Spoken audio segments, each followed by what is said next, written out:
दोस्तों, welcome to विद्यालय IAS. आज के इस वीडियो में हम छत्तीसगढ़ के इतिहास का एमसीक्यू सेशन का ये आज लास्ट का वीडियो है। आज की इस वीडियो में हम टॉप 15 क्वेश्चन देखेंगे जो मेन आते हैं, स्टेट से क्वेश्चन आते हैं, जो भी दुर्ग में आगजनी की घटना हुई थी इन सभी के बारे में देखेंगे। अगर आप अभी तक विद्यालय आईएएस से नहीं जुड़े हैं तो प्लीज चैनल को सब्सक्राइब करें, वीडियो को लाइक करें, शेयर करें। आज का हमारा पहला क्वेश्चन है, भारत छोड़ो आंदोलन के दौरान इस राज्य में दुर्ग जिले में कचहरी की आगजनी की निम्नलिखित में से किसने आग लगाई थी? दुर्ग के जिला कचहरी में किसने आग लगाई थी? तो ये आग 2 बार लगाई गई है, ठीक है। एक नगर पालिका निगम में लगाई गई थी, एक मतलब कचहरी में आग लगाई गई थी। तो ये लगाया था रघुनंदन सिंगरौल ने। एक्सप्लेनेशन देखते हैं। भारत छोड़ो आंदोलन के दौरान दुर्ग में आगजनी की घटना हुई थी। कचहरी में आग लगाई गई थी 28 अगस्त 1942 को, और फिर नगर पालिका जो भवन था उसमें 5 सितंबर 1942 को लगाई गई थी। ये दोनों जो आगजनी की घटना थी, दोनों ही रघुनंदन सिंगरौल ने ही किए थे, और जैसे दोनों ही भारत छोड़ो आंदोलन के दौरान किए गए थे। और ये इसमें जब नगर पालिका भवन में इन्होंने आग लगाया तो जसवंत सिंह ठाकुर ने इनका साथ दिया था। अगला क्वेश्चन है, भारत छोड़ो आंदोलन के दौरान अगस्त 1942 में रायपुर के निम्नलिखित में से किस व्यक्ति ने नागपुर के उच्च न्यायालय पर तिरंगा ध्वज फहराया था? ठीक है। तो जब भारत छोड़ो आंदोलन चल रहा था तो इस टाइम क्या किया गया था, अलग अलग जगह पे तिरंगे झंडे फहराए गए थे। नागपुर में, रायपुर में, पुलिस चौकी में, बिलासपुर में, सभी जगह पुलिस लाइन में। तो यहाँ पे अगर नागपुर में झंडा फहराने की बात आ रही है तो ठाकुर रामकृष्ण सिंह जी ने नागपुर में झंडा फहराया था। भारत छोड़ो आंदोलन के दौरान ठाकुर राम कृष्ण सिंह ने अपने सहयोगी वल्लभ दास गुप्ता के साथ मिलकर नागपुर हाई कोर्ट भवन में तिरंगा फहराया था। रामकृष्ण सिंह ठाकुर प्यारेलाल के पुत्र थे जो विधि अध्ययन हेतु नागपुर गए थे। लॉ की पढ़ाई के लिए, जो कि ठाकुर प्यारेलाल भी एक लॉयर थे, तो उन्होंने अपने बेटे को भी लॉयर बनाया था। ये नागपुर में पढ़ने गए थे, तो वहीं पर इन्होंने क्या किया था, झंडा फहराया था अपने दोस्त वल्लभ दास गुप्ता के साथ। अगला है, भारत के संविधान निर्माण सभा में छत्तीसगढ़ के निम्नलिखित व्यक्ति ब्रिटिश क्षेत्रों से सम्मिलित हुए थे। देखिए, जब संविधान निर्मात्री सभा का गठन हुआ था तो छत्तीसगढ़ से टोटल 6 लोग सम्मिलित हुए थे उसमें, जिसमें से 3 जो थे वो ब्रिटिश क्षेत्र से थे और 3 देसी रियासतों से थे। ठीक है। तो एक मिनट, हाँ, इसमें से अगर हम 3 चुने तो रविशंकर शुक्ल, ठाकुर छेदीलाल और घनश्याम सिंह गुप्ता, ये जो तीनों हैं ये कहाँ थे, ब्रिटिश एरिया से थे। ठीक है, ब्रिटिश क्षेत्र से। और 3 लोग और कहां से चुने गए थे, देसी रियासतों से। संविधान निर्मात्री सभा में छत्तीसगढ़ से भागीदारी 1946 मतलब 1946 में किया गया था संविधान सभा की पहली बैठक। ठीक है। छत्तीसगढ़ से 6 सदस्यों की नियुक्ति थी, 3 ब्रिटिश क्षेत्र से और मतलब ब्रिटिश प्रांत से, और 3 कहां से, देसी रियासतों से थे। तो ब्रिटिश प्रांत में तब बड़े बड़े सिटीज को अगर हम लें तो रायपुर से थे पंडित रविशंकर शुक्ल, बिलासपुर से थे बैरिस्टर छेदीलाल और दुर्ग से थे घनश्याम सिंह गुप्त। देसी रियासतों से भी 3 लोग आए थे, रघुराज सिंह दीवान, पंडित किशोर मोहन त्रिपाठी और रामप्रसाद पोटई। देखिए, रघुराज सिंह दीवान जो थे वो सामंती निरक्षों का प्रतिनिधित्व कर रहे थे, और किशोर मोहन त्रिपाठी रियासती जो जनता थी उनका प्रतिनिधित्व करते थे, और जो रामप्रसाद पोटई थे ये भी रियासी जनता का ही मतलब प्रतिनिधित्व करते थे। अगला है, 15 अगस्त 1943 को रायपुर के गांधी चौक में किसने झंडा फहराया था? अब 15 अगस्त को जब भारत आजाद हुआ तब भी झंडे फहराए गए थे। ठीक है। तो रायपुर के अगर गांधी चौक की बात आएगी तो रायपुर के गांधी चौक में झंडा फहराया था वामनराव लाखे जी ने। ठीक है, वामनराव लाखे जी ने। और गांधी चौक में वामनराव लाखे, फिर पुलिस लाइन रायपुर में फहराया था आर के पाटिल, खाद्य मंत्री जो तब थे, और सीताबर्डी नागपुर में तब इन्होंने फहराया था। अगर भारत छोड़ो मतलब 1942 में किसने झंडा फहराया था बोलेगा तो हमको ठाकुर रामकृष्ण सिंह को याद रखना है, लेकिन आजादी के टाइम नागपुर में किसने झंडा फहराया था, तो पंडित रविशंकर शुक्ल थे, तब वो मुख्यमंत्री भी थे। ठीक है। और दुर्ग में किसने फहराया था, घनश्याम सिंह गुप्त ने। और गांधी चौक बिलासपुर के गांधी चौक में फहराया था रामगोपाल तिवारी ने, संसदीय सचिव जो थे। आप इसका स्क्रीनशॉट ले लीजिए क्योंकि इसमें से क्वेश्चन पूछा जाता है। ये गांधी चौक रायपुर वामनराव लाखे, गांधी चौक बिलासपुर रामगोपाल तिवारी, पुलिस लाइन रायपुर रहेगा आर के पाटिल, सीताबर्डी चौक नागपुर रहेगा पंडित रविशंकर शुक्ल। ठीक है। दुर्ग में थे घनश्याम सिंह गुप्त। अगला है 15 अगस्त 1947 को दुर्ग में ध्वजारोहण किसने किया था? तो दुर्ग में किसने किया था? अगर आप आंसर नहीं भी कैच कर पा रहे ना तो याद रखिएगा कि पर्सनालिटी से हम पकड़ सकते हैं। घनश्याम सिंह गुप्त ही है यहाँ पर जो दुर्ग को रिलेट करते हैं, दुर्ग से रिलेट करते हैं। अगला है छुई खदान रियासत में किसान आंदोलन पूर्ण शक्ति के साथ हुआ था। ये क्वेश्चन आया था, ये मैंने इसीलिए दिया है क्योंकि ये क्वेश्चन ही गलत पूछा था सीजीपीएससी, जो कि एक बार और हो चुका है, लगभग हर दूसरे तीसरे साल में होते रहता है। कायदे से ये डेट 1938 है, 38 39 है, लेकिन इसमें आंसर लिया था 1838-39। ठीक है, तो ऐसा क्वेश्चन एक बार पिछले से पिछले बार के पीएससी में शायद पूछा था भास्कर पंत के आक्रमण को लेके। ठीक है, तो वहां पे भी ऐसे किया था, एक साल घटा दिया था। ऐसे क्वेश्चंस पे ना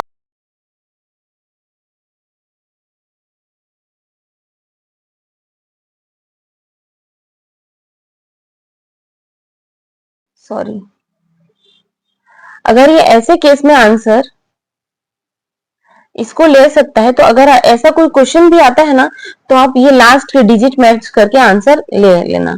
ठीक है, अगर कुछ लिया तो आपका फायदा है, नहीं तो कैंसिल हो जाएगा, तो सबके लिए कैंसिल होगा, फिर ये प्रश्न ही निरस्त कर दिया जाएगा क्योंकि ऑप्शन में तो कोई भी सही नहीं है। ठीक है, तो अगर निरस्त हुआ तो भी कोई बात नहीं, अगर आंसर ले लिया तो ऐसा ही आंसर को लेगा जिसमें लास्ट के डिजिट को मिलाता रहेगा।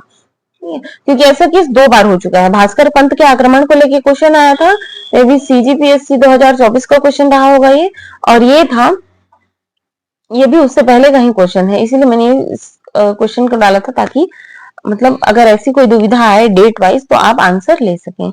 छुई खदान रियासत का आंदोलन हुआ था 1938 से 39 में। छुई खदान रियासत में हुआ था, अंग्रेज वक्त दीवान की शोषणकारी नीति के कारण हुआ था। नेतृत्व करता था इसके राम नारायण मिश्र हरसूल। ठीक है, घटनाक्रम क्या था? घटनाक्रम था दीवान की शोषणकारी नीतियों से अवगत कराना। मतलब दीवान था वहां का जो बहुत ही क्या करता था, लोगों से लगान लेता था। ठीक है, तो इसी के लिए अवगत कराने के लिए श्री राम नारायण जो मिश्र, राम नारायण मिश्र, ये गांधी जी से मिलने दिल्ली गए थे। Tongue twister, Ram Narayan Mishra. ठीक है, ये गांधी जी से मिलने दिल्ली गए थे। ये था छुई खदान रियासत का आंदोलन, और गांधी जी के परामर्श से यह आंदोलन स्थगित कर दिया गया था। सविनय अवज्ञा सेकंड के बाद से गांधी जी ना अधिकतर उनके सजेशन में यही रहता था कि आंदोलन आप स्थगित कर दो। ठीक है, उससे पहले वो सपोर्टिव रहे, जैसे कंडेल नहर सत्याग्रह में उन्होंने बहुत सपोर्ट किया, चंपारण सत्याग्रह की बात करें तो उसमें उन्होंने बहुत सपोर्ट किया, पर सविनय अवज्ञा सेकंड के बाद उन्होंने किसी को मतलब कोई अगर परामर्श लेने या उनसे हेल्प मांगने जाता था तो सीधा निरस्त ही करने के लिए कह देते थे, क्योंकि वो तब सत्य और अहिंसा के बहुत मतलब चरम पर चले गए थे। ठीक है, वो नहीं चाहते थे कि किसी भी प्रकार से हिंसा का सहारा लिया जाए। और फिर चौरा चौरी कांड भी हुआ था। ठीक है, उसके बाद से थोड़ा सा पोलाइट हो गए थे वो। निम्नलिखित में से कौन सी रियासत सन 1948 में दुर्ग जिले में नहीं थी? ठीक है, दुर्ग जिले में नहीं थी बोल रहा है, तो इनमें से कौन सा रियासत दुर्ग जिले में नहीं था? बालोद। जब राज्य के सभी देशी रियासतों का विलीनीकरण हुआ तो कुछ देशी रियासतें जिला के रूप में अस्तित्व में आए और कुछ देशी रियासतें जिलों के अधीन चले गए थे। 1948 में कांकेर एवं बस्तर देशी रियासतों को मिलाकर बस्तर जिला का निर्माण किया गया। 1948 में ही नांदगांव, खैरागढ़, छुई खदान और कवर्धा देशी रियासतों को 1906 में गठित दुर्ग जिले में शामिल किया गया, और शक्ति देशी रियासत को बिलासपुर में शामिल किया गया था। ये सब आएगा। ठीक है, क्वेश्चन इनमें से कौन सी देशी रियासत किस देशी रियासत के अधीन थी? जैसे दुर्ग जिला में आया था तो नांदगांव, खैरागढ़, छुईखदान, कवर्धा। ठीक है, राजनांदगांव वाले एरिया। और रायगढ़ में रायगढ़, सारंगढ़, उदयपुर, जसपुर को रायगढ़ में डाला गया। वैसे चांग बखार, कोरिया को सरगुजा देशी रियासत में डाला गया था। चांग बखार और कोरिया को सरगुजा देशी रियासत में। अगला है छत्तीसगढ़ की रियासतों में जन संघर्ष के लिए गठित छत्तीसगढ़ काउंसिल ऑफ एक्शन के सर्वमान्य नेता कौन थे? छत्तीसगढ़ काउंसिल ऑफ एक्शन के सर्वमान्य नेता रहे हैं ठाकुर प्यारेलाल सिंह जी। ठीक है, इसके अध्यक्ष थे ठाकुर प्यारेलाल सिंह और सचिव रहे जयनारायण पांडे। छत्तीसगढ़ की रियासतों का भारत संघ में विलय हुआ था। ठीक है, कब विलय हुआ था? 1948 में विलय हुआ था। 1948 में विलय हुआ था। सरदार वल्लभ भाई पटेल आए थे छत्तीसगढ़। छत्तीसगढ़ की रियासतों का विलय, और अगर पूर्ण विलय बोलेगा तो 1 जनवरी 1948 तक पूर्ण विलय हो चुका था। अगला है छत्तीसगढ़ की रियासतें इनमें से कौन नहीं है? ठीक है, नहीं है। तो देखिए यहाँ पे उदयपुर, धर्मजयगढ़ उदयपुर वाला ये तो देसी रियासत है। रायगढ़ भी एक देसी रियासत थी, कवर्धा भी एक देसी रियासत थी। ठीक है, महाराजा धर्मराज सिंह का नाम यहाँ से जुड़ता है। डोंगरगढ़ एक देसी रियासत नहीं थी। सरगुजा मतलब डोंगरगढ़ एक देसी रियासत नहीं थी। अगला है, याद कर लेते हैं कौन कौन सी देसी रियासतें थी। बस्तर में बस्तर कांकेर, ये 2 ही देसी रियासतें थी। राजनांदगांव को अगर आप राजनांदगांव वाले रीजन को लें तो नांदगांव, नांदगांव का ही नाम आगे जाके राजनांदगांव पड़ा था। ठीक है, छुई खदान, खैरागढ़ और कवर्धा। ठीक है, अगर उस राजनांदगांव और कवर्धा वाले लाइन को आप ले रहे हैं तो नांदगांव, छुई खदान, खैरागढ़, कवर्धा। ठीक है, अब बिलासपुर साइड आते हैं तो सक्ती। अब सक्ती एक पृथक जिला बन चुका है, लेकिन वो जब पहले जिला बना था तो किसी बिलासपुर के अधीन रखा गया था। सक्ती, सारंगढ़, रायगढ़, उदयपुर। ठीक है, नॉर्थ में। अब ऊपर से देखेंगे तो चारों, सरगुजा, जांगभकार, कोरिया और जसपुर। ठीक है, सारंगढ़, रायगढ़, उदयपुर, ये रायगढ़ वाले रीजन में आप ले लें। अगला है, ब्रिटिश शासन के दौरान छत्तीसगढ़ की सबसे बड़ी रियासत कौन थी? देखिए, सबसे बड़ी रियासत बोलेगा ना, सबसे बड़ी रियासत तो एरिया वाइज सबसे बड़ी रियासत थी बस्तर। ठीक है, छत्तीसगढ़ की रियासतों की विलीनीकरण के समय बस्तर राज्य के किस शासक ने समझौते पर हस्ताक्षर किया था? किसने किया था हस्ताक्षर? प्रवीर चंद्र भंजदेव जी ने किया। ठीक है, प्रवीर चंद्र भंजदेव आज भी बस्तर वासी, इन्हीं के कारण जो काकतीय वंश है ना वो बहुत ही आगे बढ़ा था। मतलब प्रवीर चंद्र भंजदेव एक बहुत ही अच्छे राजा के रूप में सबके सामने आए थे। अब देखते हैं किसने किसने कहां कहां से हस्ताक्षर किया था। नांदगांव से किसने किया था? रानी जयंती देवी। अच्छा, ये फीमेल को ना याद करते जाइएगा। ठीक है, नांदगांव से रानी जयंती देवी, बस्तर से प्रवीर चंद्र भंजदेव, खैरागढ़ से थे राजा वीरेंद्र बहादुर सिंह, कांकेर से कौन था? भानु प्रताप सिंह देव, कांकेर से भानु प्रताप सिंह देव। ठीक है, कोरिया से थे रामानुज प्रताप सिंह देव, उदयपुर से थे चंद्रचूड़ प्रताप सिंह देव, सरगुजा से थे रामानुज शरण सिंह देव। असल में ये जो सिंह देव वाले हैं ना, ये पहले एक ही में मर्ज था, धीरे धीरे सबको जैसे कुछ रियासतें बांट दी जाती हैं वैसे ही हुआ था। सरगुजा रियासत में थे रामानुज शरण सिंह देव, चांग भखार में थे कृष्ण प्रताप सिंह। ठीक है, छुई खदान में थे ऋतुपर्णा किशोर दास, रायगढ़ में थे ललित सिंह, सारंगढ़ में नरेश चंद्र सिंह, कवर्धा में थे धर्मराज सिंह, सक्ती में लीलाधर सिंह और जसपुर में थे TCR मेनन। ठीक है, शासक थे ये विजय भूषण। TCR मेनन ने हस्ताक्षर किया था, शासक थे विजय भूषण। तो मात्र एक ही रियासत थी जहां से किसी रानी ने हस्ताक्षर किया था, रानी जयंती देवी, नांदगांव रियासत से। बाकी सबको एकदम याद कर लीजिएगा क्योंकि आ सकता है एग्जाम में। छत्तीसगढ़ की निम्नलिखित में से किस रियासत में भारतीय संघ के विलीनीकरण के बाद भी कृषक आंदोलन जारी रहा था? किसमें आंदोलन, कृषक आंदोलन जारी रहा था? विलीनीकरण के बाद भी ये जारी रहा था, सक्ती में।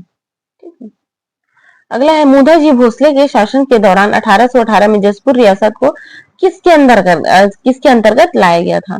तो देखिए, जसपुर रियासत को, ये यहाँ थी जसपुर रियासत। ठीक है, यहाँ था सरगुजा रियासत, यहाँ थी कोरिया स्टेट। तो इसे मुदा जी भोसले के शासन काल में जो सरगुजा स्टेट में शामिल कर लिया गया था। अगला है, सरगुजा ब्रिटिश काल में कब छत्तीसगढ़ में शामिल हुआ था? सरगुजा ब्रिटिश काल में कब छत्तीसगढ़ में शामिल हुआ था? देखिए, बंगाल विभाजन से पहले जो बस्तर सरगुजा था वो किसका भाग था?